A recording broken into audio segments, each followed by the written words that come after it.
Recognized. Thank you very much, Mr. Speaker. I yield myself such time as I may consume. The gentlewoman is recognized. I want to thank Mr. Deutch and Mr. Connolly. What a joy it has been for me to have worked with them, especially with my twin. Poor guy. That was a low blow, Mr. Connolly. Mr. Deutch might not forgive you for that. But what heartfelt words from Mr. Deutch, and I thank him for that. And we are indeed fortunate, Mr. Speaker, that we have so many constituents in our district for whom this issue is so important. We're blessed that we have so many Holocaust survivors in our district, but sadly, as Mr. Deutch and Mr. Connolly and I have pointed out, time is of the essence. These survivors are passing away without the urgent care that they have been promised and without the comfort that they need. So I want to close by saying, Mr. Speaker, just how important this measure is. Mr. Deutch talked about how our constituents are watching in South Florida, and it's so true. How important it is that we send a clear message to the German government that time is of the essence. For over 70 years, Holocaust survivors have had to live with the painful memories and the toll that their experiences have had on their minds and on their bodies. Successive German governments have acknowledged Germany's responsibility for the Nazi regime's atrocities. Most recently, Chancellor Merkel's office stated, and I quote, "We know the responsibility for this crime against humanity is German and very much our own," end quote. And I agree with Chancellor Merkel's office.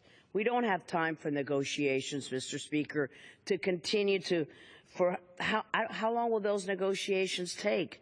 While every day, yet another Holocaust survivor passes away. We don't need Germany to engage with the bureaucratic nightmare that is the claims conference. This was a process that was set up to deal with these issues, but it has not worked out that way. Why add another layer to the process when Germany can and should provide this assistance directly? The proof that this claims conference process has been nothing short of an abject failure is that nearly half of the survivors today, Mr. Speaker, are living at or below the poverty level. Under this current system, many have died well before their time as a result of this current broken system.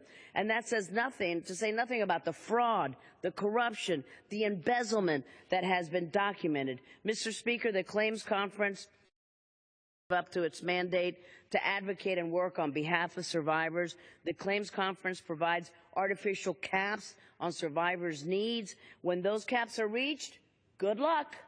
Just recently, a survivor from our own area right here in D.C. was told by a local service agency that the Claims Conference would no longer fund her Lifeline button.